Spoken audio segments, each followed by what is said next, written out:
On this edition of Savatech TV, we take you inside Savatech's training programs, the pairing of wrecker operators and firefighters to carry out realistic scenarios, learning together first in the classroom and then out on Savatech's training grounds at the company's North American headquarters located in Daytona Beach, Florida.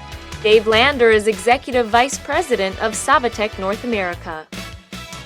We put this event together because in an effort to make fire and rescue operate and work safer and more efficiently, the addition of a tow truck or heavy rescue lifting equipment into a situation like this where you're dealing with another heavy vehicle, it makes life safer for the fireman, the tow truck operator, and the victims inside the car.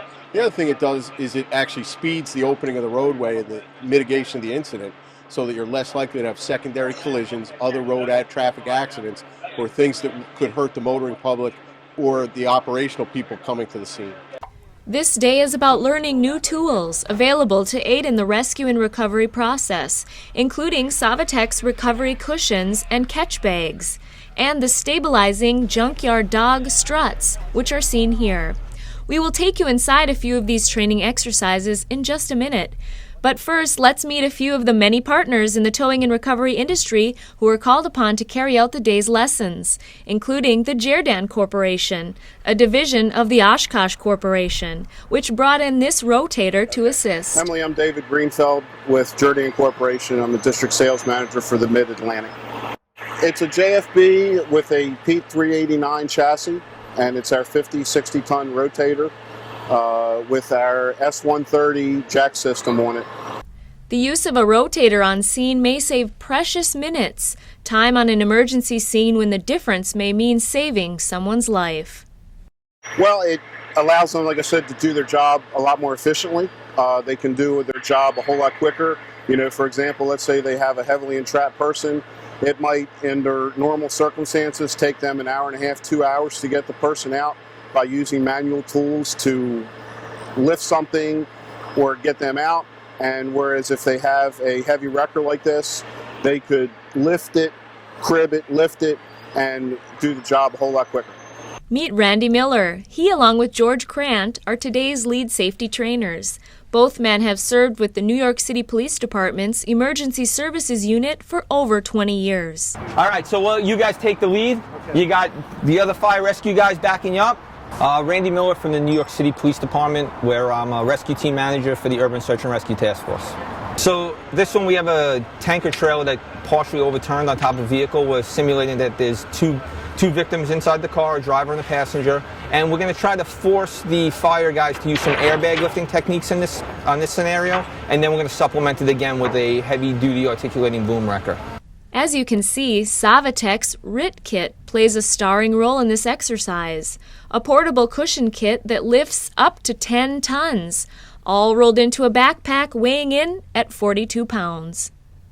So in New York City, we're running with this kit to lift subway trains, because two of us show up in that little truck, we go to the back compartment, one guy puts the backpack on, the other guy grabs some cribbing, and we're going.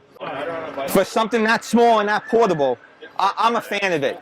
And again, I'm not a salesman by any regards. I like things I like. And if they work and they're end user friendly. Each accident scenario builds upon the last, giving rescue personnel a chance to stretch their skill set even further. Yeah, we have one vehicle on its side, the other one overturned, and there's a Jersey barrier or K-rail in the middle like it's a highway incident.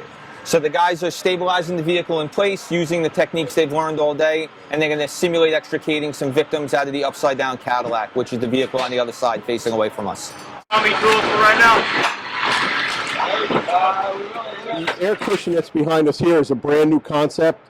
It's not a lifting bag. It's what we call a catching bag.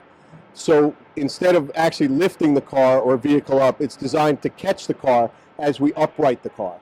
So what this bag is designed to do is, most people that roll a car on its side, at times during the rescue, you can do more damage to the victim by removing them sideways out of the vehicle rather than if you were removing them from a vehicle that was on all four wheels. So this is a concept prototype bag that we're currently testing and working with now. What happens is this bag is inflated up to 3 pounds of air with nothing more than a cordless leaf blower. The vehicle is brought into the bag. in a controlled environment and then lowered to the ground an inch at a time. Once that vehicle is set on the ground, it can be cribbed and stabilized by the firefighters, and a standard on-wheels extrication is done rather than a much more complicated and tricky side extrication. So it's much safer for the victim inside the vehicle, and it's actually safer for the firefighters because they're not using tools in a precarious position up high above their head or over a victim that may be trapped inside the car. Firefighters on scene got the chance to train with air cushions and tow trucks working in tandem to better assist them in saving a patient during these realistic simulations. Rhett Swallows with Daytona Beach Fire Department. Overall, extrication training, really learning how to use the wreckers, and we're not really well with using our wrecker service, and it's really interesting to work with them and figure out what all they can do. We can use a wide variety of tools here that we may not have at our department. It's just overall awesome. I mean, great learning experience. We don't get to do this every day, so any training we can get is a positive. There's a new air of camaraderie and cooperation between the firefighters and towmen on scene. Pairing that with Savatech's first-class hospitality in hosting the event made a great day for everyone. It makes me feel good. You're dealing with a bunch of tremendously great giving guys. Let's face it, they're all heroes. Tow truck operators, firefighters, police officers, they're all out there doing the job for the common good, risking their lives every day. The fact that we can give this course to them, give them the time to work together, get to know one another, it just makes it that much better. Well, we appreciate that they invited us and to support the fire service, support the tow industry in putting this class on. Thank you for watching this edition of Savatech TV. For more information on training of this type or the rescue and recovery equipment you have seen in this video, please visit savatech.com.